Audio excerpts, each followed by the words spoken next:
Lorsqu'un légionnaire s'engageait dans l'armée romaine, il travaillait pendant environ 25 ans.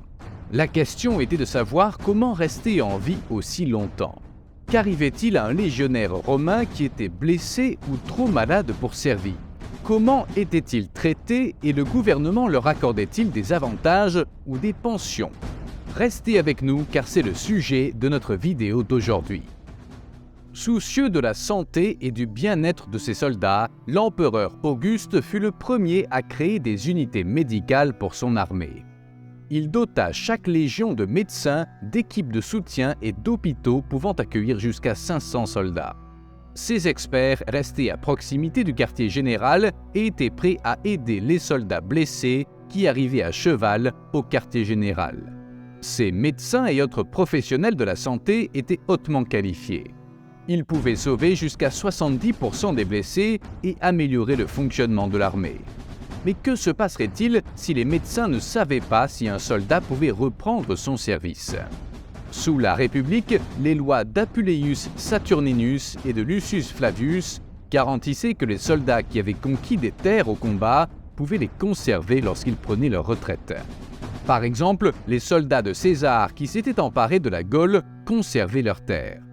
Mais ils ne recevaient que rarement des prestations en espèces, jusqu'à ce que l'empereur Auguste conçoive des prestations pour les soldats retraités ou invalides.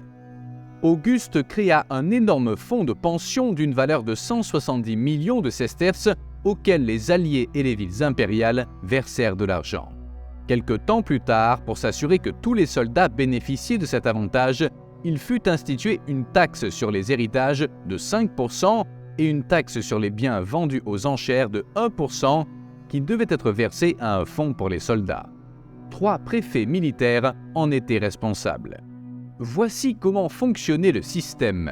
Après 25 ans de service, un soldat recevait 12 000 sesterces ou 3 000 deniers, soit environ 20 000 $ américains. Cette somme était appelée honesta missio et constituait une sorte de preuve que le soldat avait fait son travail correctement. Mais en fonction du grade, ces montants pouvaient être beaucoup plus élevés. Par exemple, un centurion pouvait recevoir jusqu'à 600 000 sesterces.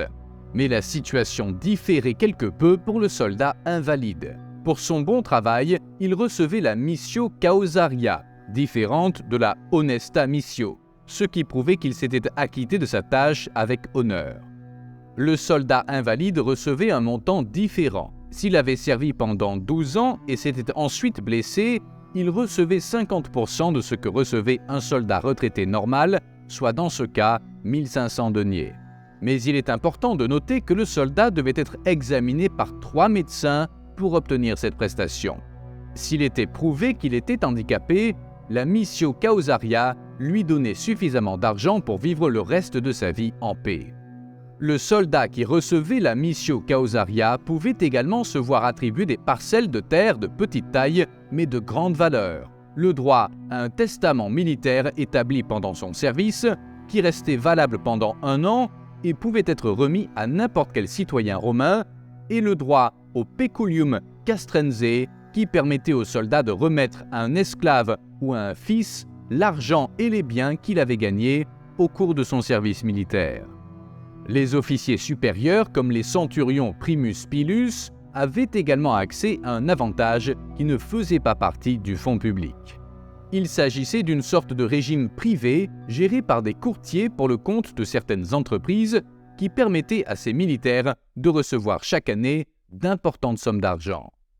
Un commandant pouvait également rappeler au service un soldat retraité qui s'était distingué dans l'armée pour qu'il devienne membre des evocati, les meilleurs des vétérans romains. En fonction de son intelligence et de son éducation, le soldat pouvait exercer des fonctions administratives en cas d'incapacité.